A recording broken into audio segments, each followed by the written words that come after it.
ನಮಸ್ಕಾರ, ಇದು ವಿಶ್ವಂಬರ ಟಿವಿ. ನಾನು ಗುರುಪ್ರಸಾದ್ ಶಾಸ್ತ್ರಿ. ಪ್ರೈಮ್ ಗೆಸ್ಟ್ ಕಾರ್ಯಕ್ರಮಕ್ಕೆ ಸ್ವಾಗತ. ಇವತ್ತು ನಮ್ಮ ಜೊತೆಗಿದ್ದಾರೆ ಡಾಕ್ಟರ್ PS ಹೆಗಡೆ, ಖ್ಯಾತ ಪಶು ವೈದ್ಯರು. ಇವರು ಮೂಲತಃ ಶಿರಸಿ ತಾಲೂಕಿನ ಹೊನ್ನೆಗದ್ದೆಯವರು.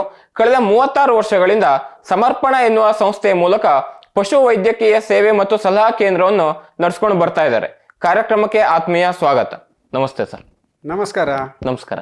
ಪ್ರಿಯ ವೀಕ್ಷಕರೇ, ಈ ವಿಡಿಯೋನ ನೋಡೋದಕ್ಕೂ ಮೊದಲು ನಮ್ಮ ಚಾನೆಲ್ ಅನ್ನ ಇನ್ನು ಸಬ್ಸ್ಕ್ರೈಬ್ ಮಾಡ್ಕೊಂಡಿಲ್ಲ ಆದ್ರೆ ತಕ್ಷಣವೇ ಸಬ್ಸ್ಕ್ರೈಬ್ ಮಾಡ್ಕೊಳ್ಳಿ. ಹಾಗೆ ವಿಡಿಯೋ ಇಷ್ಟ ಆಗಿದ್ರೆ ಶೇರ್ ಮಾಡಿ. ಸರ್, ತಾವು ತಮ್ಮ ಶಿಕ್ಷಣದ ನಂತರ ಮಂಡ್ಯದಲ್ಲಿ 1 ವರ್ಷಗಳ ಕಾಲ ಕೆಲಸ ಮಾಡಿದ್ರಿ. ಅದೇ ರೀತಿ NDDBಯಲ್ಲಿ ಸಹ ಕೆಲಸ ಮಾಡಿದ್ರಿ. ಜೊತೆಗೆ ರಾಯಚೂರಿನಲ್ಲಿ 1.25 ವರ್ಷಗಳ ಕಾಲ ಅಗ್ರಿ ಯೂನಿವರ್ಸಿಟಿಯಲ್ಲಿ ಅಧ್ಯಾಪಕ ವೃತ್ತಿಯನ್ನು ಮಾಡಿದ್ರಿ. ನಂತರದಲ್ಲಿ ಹುಟ್ಟೂರಿಗೆ ಬಂದ್ರಿ. ಇಲ್ಲಿ ಕಳೆದ ಒಂದು 36 ವರ್ಷಗಳಿಂದ ತಾವು ಒಂದು ಪಶು ಸೇವೆಯಲ್ಲಿ ತಮ್ಮನ್ನು ಸಕ್ರಿಯವಾಗಿ ನಮ್ಮ ಜಿಲ್ಲೆಯಾದ್ಯಂತ ಮನೆ ಮಾತಾಗಿದ್ದೀರಿ.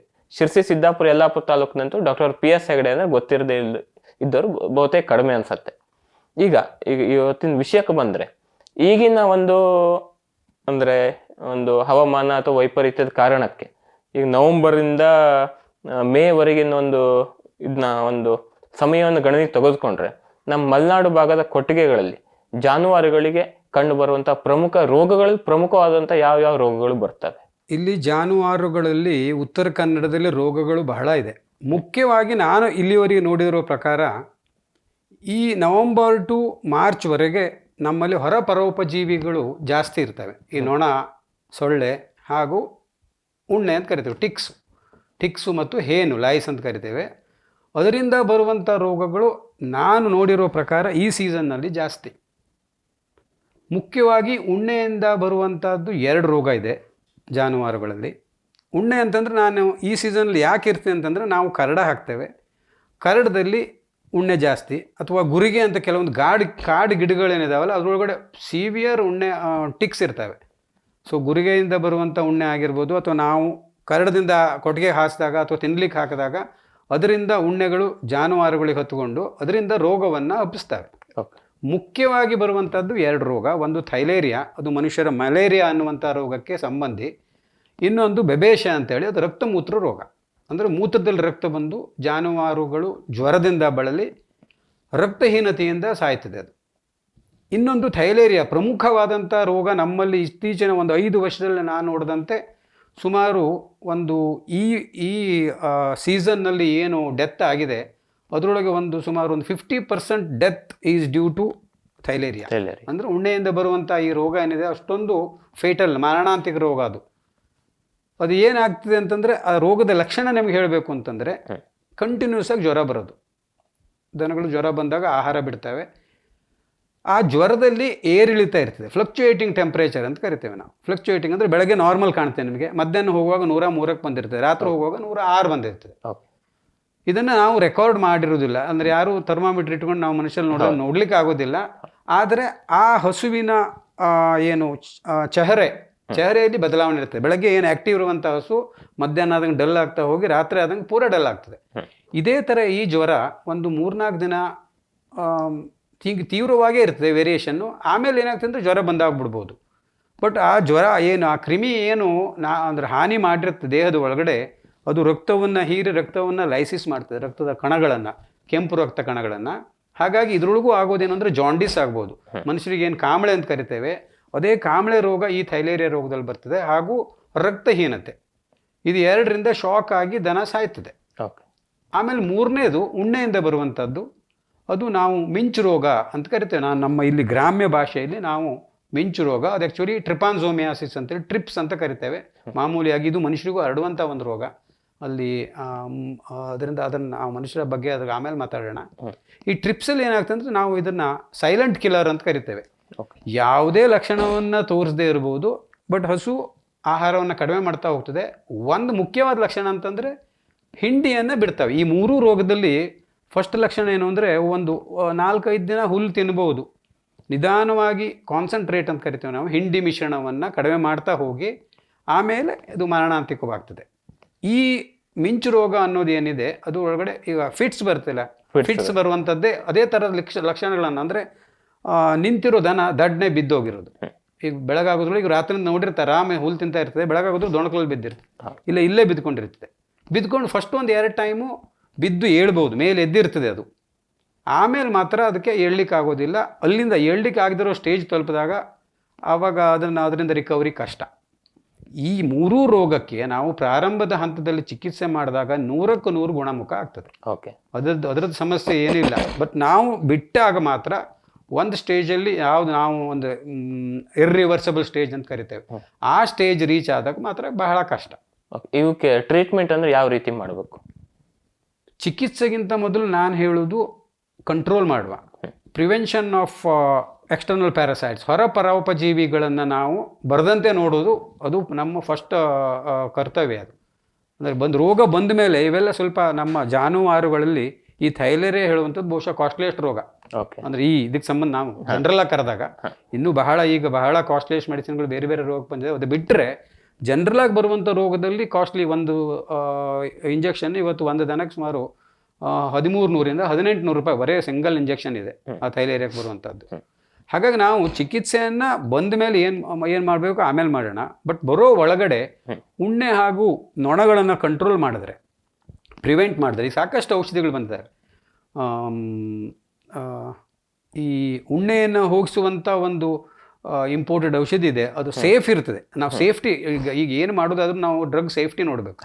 ಸೇಫೆಸ್ಟ್ ಔಷಧಿಗಳು ಇವತ್ತು ಮಾರ್ಕೆಟ್ನಲ್ಲಿ ಸಿಗ್ತಾ ಇದ್ದಾವೆ. ಅದನ್ನು ನಾವು ಈ ಸೀಸನ್ನಲ್ಲಿ ಪ್ರತಿ ವಾರಕ್ಕೊಮ್ಮೆ 3 ವಾರ ಸತತವಾಗಿ ಹಚ್ಚಿದಾಗ ಈ ಉಣ್ಣೆಗಳ ಲೈಫ್ ಸೈಕಲ್ ಏನಂದ್ರೆ 21 ದಿನ, ಅದು ಜೀವನ ಕ್ರಿಯೆ ಏನು ಹೇಳ್ತಾರೆ ಲೈಫ್ ಸೈಕಲ್.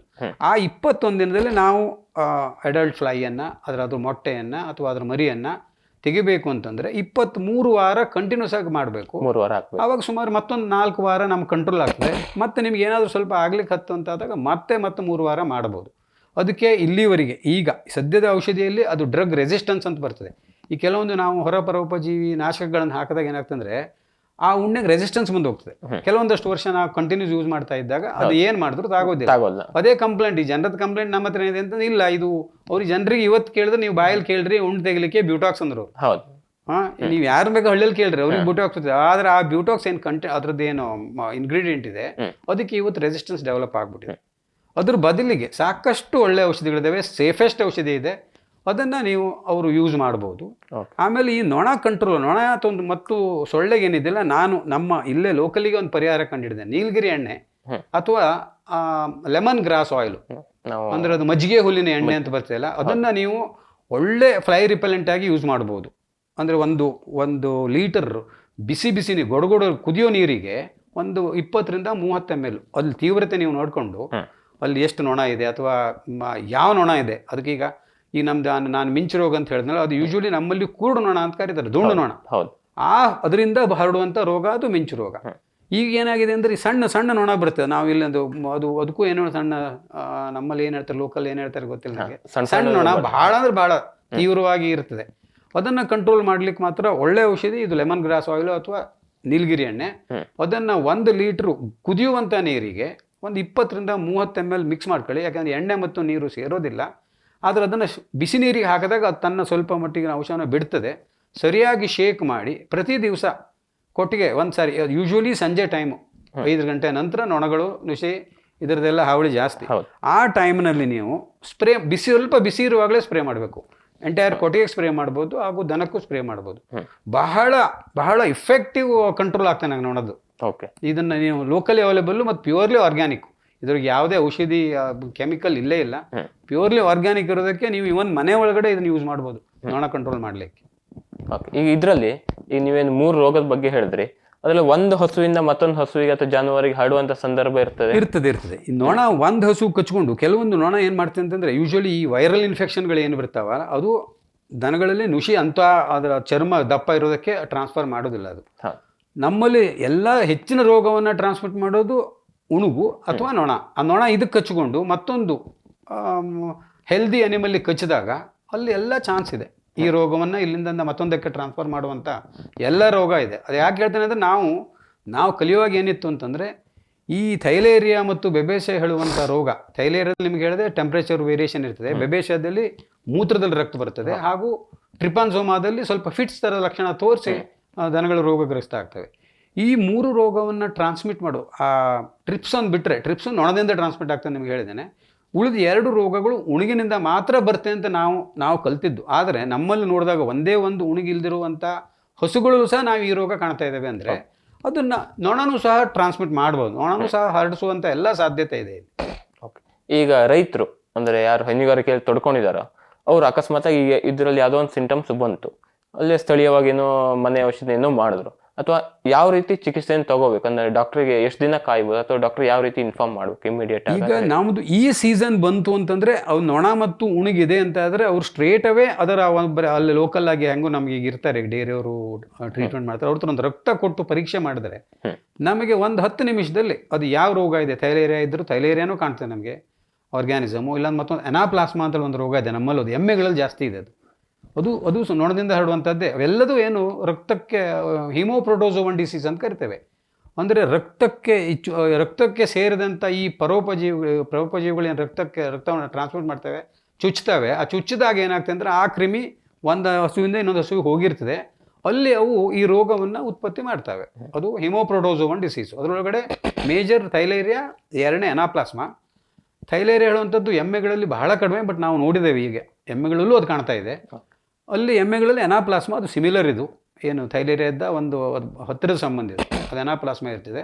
ಮತ್ತೊಂದು ಏನು ಟ್ರಿಪಾನ್ಸೋಮಾ ಅಂತ ಹೇಳಿದ್ದೇನೆ, ಟ್ರಿಪ್ಸು, ಅದು ಮಿಂಚು ರೋಗ, ಅದನ್ನು ನಾವು ನೊಣಗಳ ಸೀಸನ್ ಟೈಮಲ್ಲಿ ಅಷ್ಟೇ ಕಾಣ್ತೇವೆ. ಹಾಗಾಗಿ ಅವು ಲಕ್ಷಣಗಳ ಅವ್ರಿಗೆ ಕಂಡ್ರೆ ಈ ರಕ್ತಮೂತ್ರ ರೋಗ ಬೆಬೇಶ ಯಾವುದೇ ಸಾಮಾನ್ಯ ವ್ಯಕ್ತಿಗೂ ಗೊತ್ತಾಗ್ಬಿಡ್ತದೆ. ಯಾಕಂದರೆ ಜ್ವರ ಜಾಸ್ತಿ ಬರ್ತದೆ, ಮೂತ್ರದಲ್ಲಿ ರಕ್ತ ಹೋಗಿರ್ತದೆ, ಅಂದರೆ ರಕ್ತಮೂತ್ರ ರೋಗ. ಅದನ್ನು ಯಾವನೇ ಬೇಕಾದರೂ ಅಂದರೆ ಹೊರಗಡೆಯಿಂದ ನೋಡಿ ಕಂಡುಹಿಡಿಬೋದು. ಥೈಲೇರಿಯಾ ಮಾತ್ರ ಸ್ವಲ್ಪ ಕಷ್ಟ. ಆದರೆ ಥೈಲೇರಿಯಾದಲ್ಲಿ ನಾವು ಯಾರಾದರೂ ಚಿಕಿತ್ಸೆಗೆ ಹೋಗ್ತಾರಲ್ಲ, ಅದರೊಳಗಡೆ ಲಿಂಫ್ ಗ್ರಂಥಿ ಅಂತ ಇರ್ತದೆ, ಇಲ್ಲಿ ಮತ್ತು ಕುತ್ತಿಗೆ ಹತ್ತಿರ ಮತ್ತು ತೊಡೆ ಹತ್ತಿರ ಲಿಂಫ್ ಗ್ಲ್ಯಾಂಡು. ಆ ಲಿಂಫ್ ಗ್ಲ್ಯಾಂಡು ಬಾವು ಇರ್ತದೆ, ಯೂಶ್ವಲಿ ಏನು ಇರಬೇಕು ಅದು ಬಾವು, ಅದು ಟಿಪಿಕಲ್ ಸಿಂಪ್ಟಮ್ಮು. ಆಮೇಲೆ ನಾವು ಅವ್ರಿಗೆ ಕಾಣೋದು ಏನು ಅಂತಂದರೆ ಹಿಂಡಿಯನ್ನೇ ಬಿಡ್ತೇವೆ, ಹುಲ್ ತಿಂತಿರ್ತೇವೆ. ಅದು ಬಂದಾಗ ನೀವು ಹಿಂಡಿ ಬಿಟ್ಟು ಹುಲ್ ತಿಂತ ಇದ್ದು ಜ್ವರ ಇದೆ ಅಂತ ಆದರೆ ನಾವು ಈ 3ರಲ್ಲಿ ಒಂದನ್ನು ಸಸ್ಪೆಕ್ಟ್ ಮಾಡ್ಲಿಕ್ಕೆ ಅಡ್ಡಿಲ್ಲ, ಹಾಗೂ ಇಮಿಡಿಯೇಟ್ ಟ್ರೀಟ್ಮೆಂಟ್ ಮಾಡಿಸ್ಬೇಕು. ಅದಕ್ಕೆ ಚಿಕಿತ್ಸೆ ಪ್ರಾರಂಭದಲ್ಲೇ ಆದರೆ 100ಕ್ಕೆ 100 ಗುಣಮುಖ ಆಗ್ತದೆ. ಓಕೆ, ಈಗ ಪಶು ಈ ವೈದ್ಯಕೀಯ ಸೇವೆ ವಿಚಾರದಲ್ಲಿ ನೀವೊಂಥರ ಒಂದು ಬೃಹತ್ ವಿಶ್ವಕೋಶ ಇದ್ದಂಗೆ. ಹಾಗಾಗಿ ನಿಮ್ಮನ್ನೊಂದು 10 ನಿಮಿಷಕ್ಕೋ 15 ನಿಮಿಷಕ್ಕೋ ಒಂದು ಲಿಮಿಟ್ ಮಾಡ್ಲಿಕ್ಕೆ ನಮಗೆ ಸಾಧ್ಯ ಇಲ್ಲ, ಮತ್ತು ಅದು ನಾವು ವೀಕ್ಷಕರಿಗೆ ಮಾಡುವಂಥ ಒಂದು ಮೋಸ ಆಗ್ತದೆ. ಹಾಗಾಗಿ ಇವತ್ತಿನ ಈ ತಮ್ಮ ಒಂದು ಬಿಡುವಿಲ್ಲ ಸಮಯದಲ್ಲೂ ನಮ್ಗೆ ಸಮಯ ಕೊಟ್ಟಿದ್ದಕ್ಕೆ ಮೊದಲನೇದಾಗಿ ನಿಮ್ಗೆ ಧನ್ಯವಾದಗಳನ್ನು ಹೇಳ್ತೇವೆ. ಜೊತೆಗೆ ಮುಂದಿನ ದಿನದಲ್ಲಿ ಬೇರೆ ಬೇರೆ ವಿಷಯಕ್ಕೆ ಸಂಬಂಧಪಟ್ಟ ಹಾಗೆ ನಿಮ್ಮ ಒಂದು ಸಮಯವನ್ನು ನಮಗೆ ಮೀಸಲಿರಿಸ್ಬೇಕಂತ ಕೇಳ್ಕೊಳ್ತೇವೆ. ಅಡ್ಡಿಲ್ಲ, ನಾನು ವಿಶ್ವಂಬರ ಟಿವಿಗೆ ಥ್ಯಾಂಕ್ಸ್ ಹೇಳ್ತೇನೆ. ಇಲ್ಲಿ ನಾನು ಏನು ಮಾಡಿದ್ದಾನೆ ಅಂದರೆ ನನ್ನ ಪಶುವೈದ್ಯಕೀಯ ಕ್ಷೇತ್ರಕ್ಕೆ ಏನು ಸಾಧ್ಯತೆಗಳನ್ನು ಕೊಡಬೇಕು ಅದು ಎಲ್ಲದನ್ನೂ ಈ ಉತ್ತರ ಕನ್ನಡದ ಕ್ಷೇತ್ರದಲ್ಲಿ ಕೊಡಬೇಕು ಅನ್ನೋದು ನನ್ನ ಒಂದು ಇಚ್ಛೆ ಇತ್ತು. ಹಾಗಾಗಿ ನಾನು ಸಿಕ್ಕಿರೋ ಎಲ್ಲ ನೌಕರಿಯನ್ನು ಬಿಟ್ಟು ಉತ್ತರ ಕನ್ನಡದ ಹಿರ್ಸೆಯಲ್ಲಿ ನಮ್ಮ ಊರಲ್ಲೇ ನಾನು ನನ್ನ ಸಮರ್ಪಣಾ ಪಶುವೈದ್ಯಕೀಯ ಸೇವಾ ಹಾಗೂ ಸಲಹಾ ಕೇಂದ್ರವನ್ನು ಪ್ರಾರಂಭ ಮಾಡಿದ್ದೇನೆ. ನನ್ನಿಂದ ಏನು ಜನರಿಗೆ ಏನು ಅನುಕೂಲ ಆಗ್ತದೆ ಅದಕ್ಕೆ ನಾನು ಯಾವಾಗಲೂ ಸಿದ್ಧಿದ್ದೇನೆ. ನಾನು ಮತ್ತೊಮ್ಮೆ ವಿಶ್ವಂಬರ ಟಿವಿಗೆ ಹಾಗೂ ನಮ್ಮ ಶ್ರೋತೃಗಳಿಗೆ, ಪ್ರೇಕ್ಷಕರಿಗೆ ಅಥವಾ ನಮ್ಮ ಸಬ್ಸ್ಕ್ರೈಬರ್ಗಳಿಗೆ ಇನ್ನೊಮ್ಮೆ ನಾನು ಥ್ಯಾಂಕ್ಸ್ ಹೇಳ್ತೇನೆ. ಮುಂದಿನ ದಿನಗಳಲ್ಲಿ ನೀವು ಯಾವತ್ತೂ ನಿಮ್ಮ ಜೊತೆ ನಾನು ಇರ್ತೇನೆ ಅಂತ ಹೇಳಿ ಇವತ್ತಿನ ಪ್ರೈಮ್ ಗೆಸ್ಟ್ ಕಾರ್ಯಕ್ರಮದಲ್ಲಿ ನಮ್ಮ ಜೊತೆ ಉಪಸ್ಥಿತರಿದ್ದು ಅಭಿಪ್ರಾಯ ಅನಿಸಿಕೆ ಹಂಚಿಕೊಂಡಿರುವ ಡಾಕ್ಟರ್ PS ಹೆಗಡೆ ಇವರಿಗೆ ವಿಶ್ವಂಬರ ಟಿವಿ ವತಿಯಿಂದ ಹೃತ್ಪೂರ್ವಕ ಕೃತಜ್ಞತೆಗಳನ್ನು ಸಲ್ಲಿಸ್ತಾ ಇದ್ದೇವೆ. ವಿಶ್ವಂಬರ ಟಿವಿ ಕುರಿತಾಗಿ ಒಂದೆರಡು ಅನಿಸಿಕೆಯನ್ನು ಹಂಚ್ಕೋಬೇಕು ಅಂತ ಕೇಳ್ಕೊತೀನಿ. ಇಲ್ಲ, ವಿಶ್ವಂಬರ ನಾನು ಈಗ ಇತ್ತೀಚೆಗೆ ನಾನು ಕೆಲವೊಂದು ಅವರ ಟಾಪಿಕ್ ಕವರೇಜ್ ಏನಿದೆ ನನಗೆ ಖುಷಿ ಕೊಟ್ಟಿದೆ. ಜನರಲ್ ಆಗಿ ನಾವು ಇದು ಮಾಡೋದಕ್ಕಿಂತ ಸ್ಪೆಸಿಫಿಕ್ ಫೀಲ್ಡಲ್ಲಿ ಕೆಲಸ ಮಾಡಿದವರಿಗೆ ನೀವು ಇಂಪಾರ್ಟೆನ್ಸ್ ಕೊಟ್ಟಿದ್ದೀರಿ. ಇದೇ ಮುಂದುವರಿಲಿ. ವಿಶ್ವಂಬರ ಟಿವಿಗೆ ಬೃಹತ್ TRP ಸಿಗಲಿ ಅಂತ ನಾನು ಆಶಿತೆ. ಯಾಕಂದರೆ ಒಳ್ಳೆಯ ಕಾರ್ಯಕ್ರಮ ಕೊಟ್ಟಾಗ ನಾವು ಪ್ರೋತ್ಸಾಹ ನೀಡಬೇಕು. ಸೊ ಎಲ್ಲರೂ ವಿಶ್ವಂಬರ ಟಿವಿಗೆ ಪ್ರೋತ್ಸಾಹ ನೀಡಿ ಅಂತ ನಾನು ಒಂದು ನನ್ನ ವಿನಂತಿ ಮಾಡ್ತಾ ಇದ್ದೇನೆ. ಓಕೆ, ಧನ್ಯವಾದ.